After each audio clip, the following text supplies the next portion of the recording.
My name is Linda Smirsky, and my parents are Marion and Ernie in their 80s. My dad died in August of this past year. He was diagnosed in April with lung cancer, and at the time of the diagnosis, he already has metastases to his spine. My dad was the primary caregiver for my mom, who's still living, and she has moderate dementia. So now I'm her primary caregiver. I am a nurse by background. Going through all this, I'm a daughter first.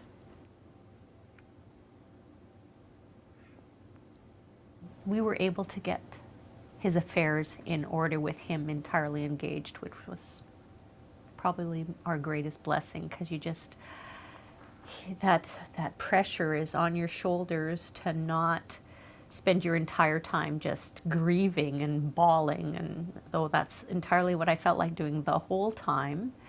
He was worried about my mom, so every day I would just make sure that whatever concerns he had about my mom, took them home, and we were starting to get some things into order, so then I'd report back that day and say, okay, today we took care of this, we took care of this. You know, in hindsight, I just wish we'd had this conversation so much earlier, and then you could just not be thinking about it and things would be in place. Like talking to your dad about whether you want to be buried or cremated, you know, when you haven't talked about end of life before, is very hard.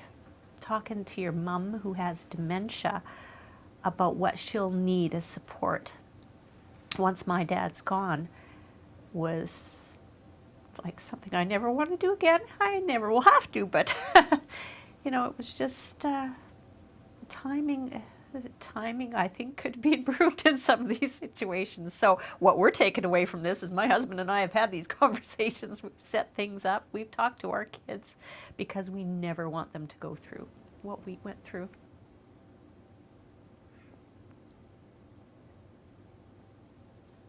As time went on, I could tell my dad wanted to start taking more control of how he was going to die. And I was so happy with that because we were talking about how he was taking his sedation, how he was taking his pain medication, and he was reluctant to take any. I think he wanted to stay in the moment, which he did for most of the time.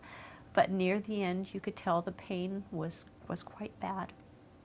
And I remember the last night we saw him, he was starting to get the medication fairly frequently, and we were all around.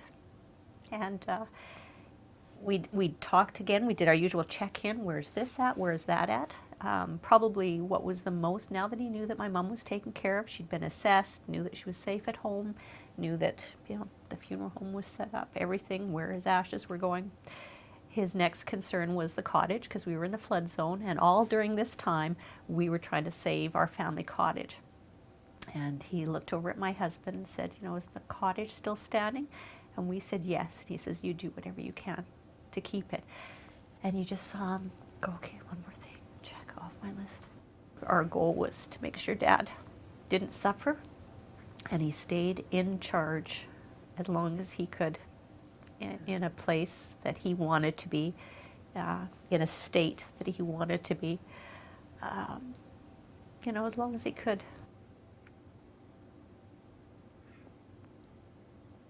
If I had to think about anything, I think there's room for improvement for how I could have got some more assistance with my mom. I found that really hard because I wanted to meet my dad's needs of making sure she was being taken care of, and I found being the caregiver for both of them at the same time with everything else that was going on, like quite stressful. And I felt like I wasn't giving my mom all she deserved because she was going through this with me, and I wanted to be the daughter for her going through this, but I had to be the daughter for my dad too. And I was, and sometimes you're picking, you know, teams, which one is going to be easier to be on today, or who has the highest priority. So that I have some thoughts on how, you know, that might be improved. Some days I would say not very well. I had a fair amount of meltdowns. I am very lucky that I have family that support me a lot and were there for me as well as for my dad. But there were some days that there were just too many things on my plate, and my dad knew that. Yet, you know, he wanted me to be there a lot. He was scared, and I, you know, this, other than being there physically for him, I don't know what more I could have done for that, but he was scared. So I spent nights with him and then would go to work and go back during the day. And work knew what I was going through. But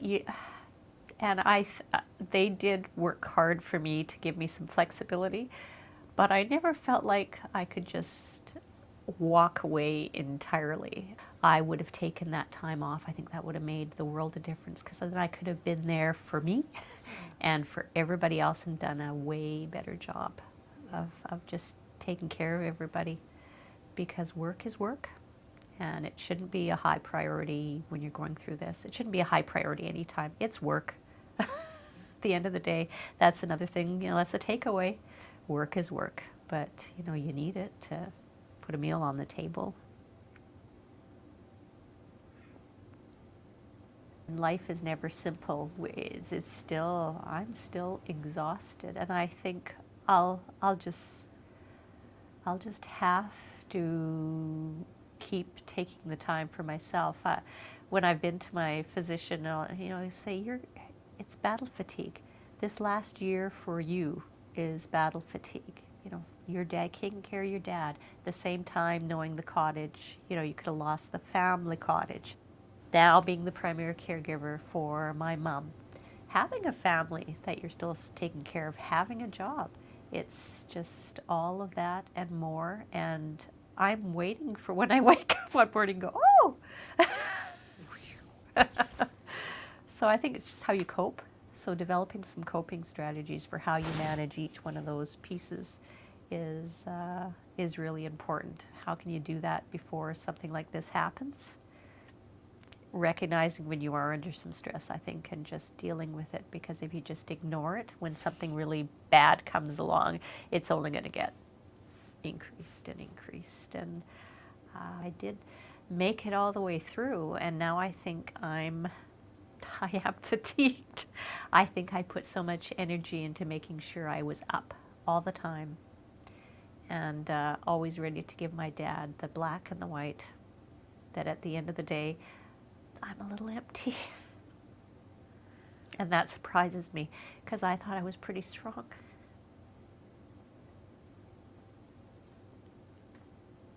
I took 4 or 5 days in the summer where I physically had to leave. I went to visit my sister in Ontario, and I told my dad that I just needed to take a couple of days off. And I came back. I felt guilty for the first few days I was away, but I was burnt. I was burnt out. When I came back, it was a good thing I'd taken that time, because then within a couple of days my dad died. But I don't think you realize just the burden that you're carrying when you're caring for that person, and then everything else that's going on. Well, like how hard that is on you. And so I would tell people, just remember to take care of yourself. Keep your own reserves as high as you can, and don't feel selfish about doing that. So back off some of the things that if people feel like you're obligated to do, you're going to make a whole new list of what you're obligated to do. I should have taken time to take care of myself too. I mean, that was an extra burden, but you just, I don't know, you do it when you see, you know, someone going through that. But if I had to give anyone advice, say, yeah, take care of yourself too, because then you'll be able to do a better job of taking care of everybody else around you, and they'll understand.